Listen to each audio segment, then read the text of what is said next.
মানুষের সামনে আমরা কতই না ভালো সাজার চেষ্টা করি, তাই না? কিন্তু যখন আমরা ঘরে একা থাকি, আমাদের দেখার মতো কেউ থাকে না, তখন আমরা কি করি? যা কেউ জানে না। রাসূলুল্লাহ সাল্লাল্লাহু আলাইহি ওয়াসাল্লাম এই গোপন পাপের ব্যাপারে একটি কঠিন সতর্কবার্তা দিয়েছেন। তিনি বলেছেন, আমি আমার উম্মতের কিছু দল সম্পর্কে জানি, যারা কেয়ামতের দিন তিহামা পর্বতের মতো বিশাল বিশাল নেক আমল নিয়ে হাজির হবে, কিন্তু আল্লাহ তাআলা সেগুলোকে ধূলিকণার মতো উড়িয়ে দেবেন। তখন সাহাবীরা অত্যন্ত ভীত হয়ে জিজ্ঞেস করলেন, হে আল্লাহ রাসূল, তারা কারা? তাদের পরিচয় আমাদের খুলে বলুন, যেন অজ্ঞাতসারে আমরা তাদের অন্তর্ভুক্ত না হয়ে যাই। নবীজি সাল্লাল্লাহু আলাইহি ওয়াসাল্লাম বললেন, তারা তোমাদেরই দ্বীনী ভাই, তোমাদেরই জাতিভুক্ত।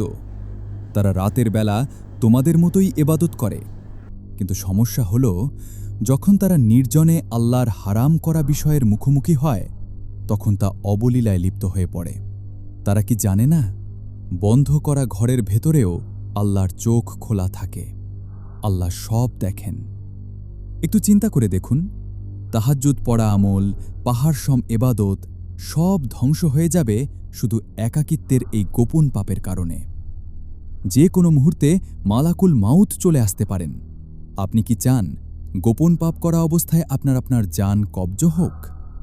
তাই যদি কখনো ভুল হয়েও যায়, সাথে সাথে তওবা করুন, বেশি বেশি আস্তাগফিরুল্লাহ পড়ুন। একা থাকা অবস্থায় নিজের চরিত্র ও নফসকে সামলানোই হল আসল ঈমানের পরীক্ষা। আসুন, মানুষ দেখুক আর না দেখুক, একান্ত গোপন মুহূর্তেও আমরা আল্লাহকে ভয় করার অভ্যাস গড়ে তুলি।